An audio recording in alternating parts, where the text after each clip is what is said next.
Hello guys. So yun, dumating na po ang aming PR card ni Habi at ngayon i-share ko sa inyo yung PR journey namin. So November 2023, nilodge ko yung PR application namin ni Habi kahit nasa Pilipinas pa siya. And after kong pagka-lodge ng PR namin is in-apply ko naman yung spousal visa dahil dependent ko na siya doon sa PR application ko.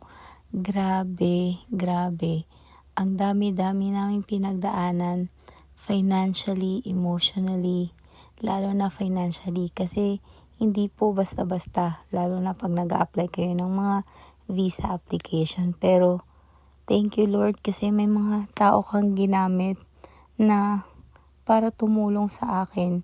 Hindi ko na po i-mention kung sino sila pero alam niyo na po kung sino kayo at maraming salamat dahil hindi ko to magagawa kundi sa tulong nyo. Maraming salamat. At ayun nga, pagkatapos naming malodge yung visa niya ng December is February 7, same day, na-receive namin yung approval ng visa application niya and medical request for PR application.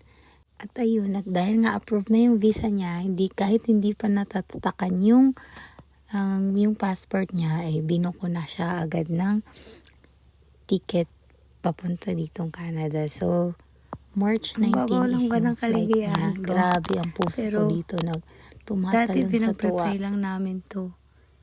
Siguro 5 years ago, 10 years ago, pangarap lang namin to.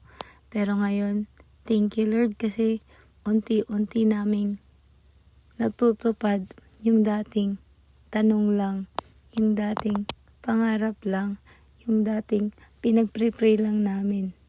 Kaya pala, pinabilis mo yung pagpunta niya dito kasi mas masaya pala na dalawa naming matutupad lahat ng pangarap namin.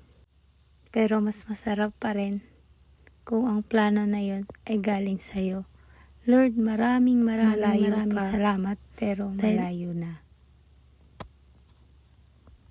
Nabayan kaya mo ko. Patuloy lang tayong mangarap. Pinatibay mo ko dito. At syempre, kahit ako lang mag-isa natin. Yun lang guys. Have a blessed Sunday. Bye-bye. Thank you for watching.